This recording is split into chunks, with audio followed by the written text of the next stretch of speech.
el escenario del periodismo en Guerrero es complicado, pues sí decirlo, difícil ejercer plenamente el ejercicio del periodismo, pues principalmente por yo así lo veo, ¿no? Por dos causas esenciales, eh, que al final de cuentas pues se unen y merman la calidad periodística, que es por un lado la violencia física. Pues Guerrero es uno, de acuerdo a distintas organizaciones que se dedican a la defensa de la libertad de expresión y del ejercicio periodístico, pues es uno de los estados donde pues más se violenta el ejercicio periodístico, donde más hay agresiones, incluso pues hasta asesinatos, ¿no? Que es una violencia pues la más visible y también la más dolorosa, ¿no? Hay en este gobierno de Héctor Astudillo, que ya son 5 años, pues se han registrado alrededor de 7 reporteros asesinados en el estado, y todos pues están en la impunidad. Y por otro lado, pues hay un asunto que es sistemático, estructural, que es la parte laboral, el asunto que el reportero en Guerrero, que hablamos desde corresponsales nacionales, internacionales, hasta compañeros de medios locales, regionales, estatales, pues la mayoría está en la incertidumbre laboral. No hay cuestiones básicas como saber cuánto van a cobrar en la quincena, ¿no? O cuánto vamos a cobrar en la quincena, ¿no? Por lo regular, esta práctica de pagar por nota, y hay pues registros de que compañeros pueden estar cobrando hasta 35, 50 pesos por una nota. También es una violencia, como lo dije, sistemática, permanente, estructural, que no es tan visible o no es tan violenta, agresiva como los asesinatos, pero que ahí está mermando la calidad periodística de manera recurrente. ¿Cuáles son los efectos o en qué repercute estos dos factores en el derecho a la información que hay en una entidad como Guerrero, donde pues es un cóctel de movimientos sociales, de guerrilla, de corrupción, de narcotráfico? Merma mucho la calidad periodística y eso pues repercute en la sociedad, pues sí, en la calidad de información que recibe, ¿no? El derecho de información de los ciudadanos pues no se cumple plenamente porque pues hay información de entrada, repito, que no es la calidad que se espera, pero también hay otro problema aquí en Guerrero y me parece que a nivel nacional se vive, pero en Guerrero me parece que se acentúa esto aún, que es el asunto de la relación de la prensa y el poder.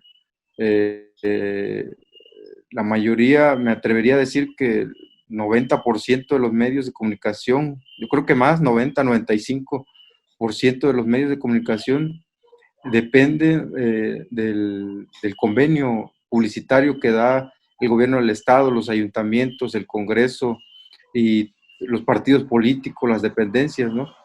Entonces estamos hablando que los medios de comunicación en Guerrero tienen como principal cliente a los gobiernos, ¿no?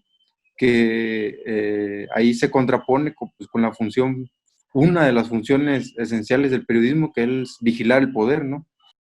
Es cuando más se necesita hacer periodismo independiente, crítico, eh, eh, porque es cuando más el lector requiere de información de calidad, ¿no? Y por supuesto, hay muy buenas luces eh, que nos han marcado el camino, ¿no?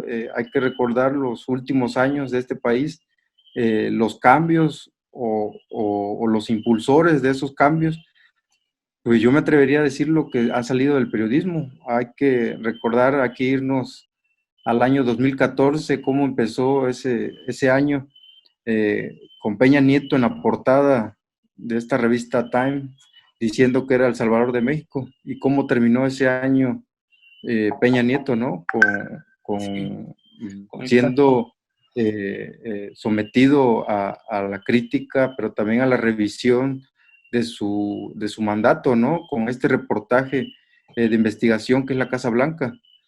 Muy pocas veces creo que en México hemos visto cómo un periodista se le obliga, o un presidente se le obliga a, pues a rendir cuentas, ¿no? Para agregar, digo, en ese 2014 también se registró el caso de los normalistas de Ayotzinapa, que todavía Sí, pues se pudiera decir que no fue un trabajo planeado, sino que fue que gracias al esfuerzo de los periodistas que siempre han estado, digo, en el campo de batalla, pues que registraron, documentaron ese hecho, ¿no?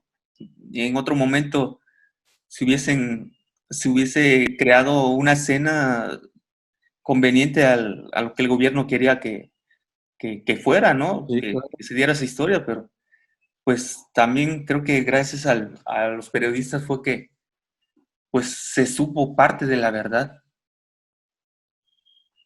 sí, o se detuvo parte de la mentira también, porque Mm. así como tú lo dices, si no hubieran estado periodistas esa noche, porque sí llegaron de aquí de Chilpancingo, salieron a Iguala, y allá en Iguala hubo compañeros que estuvieron ahí presentes, pues hay que recordar, yo recuerdo mucho el caso de Alejandro Guerrero, que al otro día publicaron en El Sur, creo que en 8 columnas la nota, ¿no? Si no se hubiera hecho ese esfuerzo Alejandro Guerrero, imaginemos qué hubiera pasado, ¿no? Como dices tú, que tantas cosas no hubieran podido acomodar para que la versión hubiera sido más cómoda para el gobierno, ¿no? Afortunadamente ahí estuvieron esos reporteros y pues ahí está la lucha, ¿no? Y también es importante reconocer el papel de periodismo, en este caso de Ayotzinapa.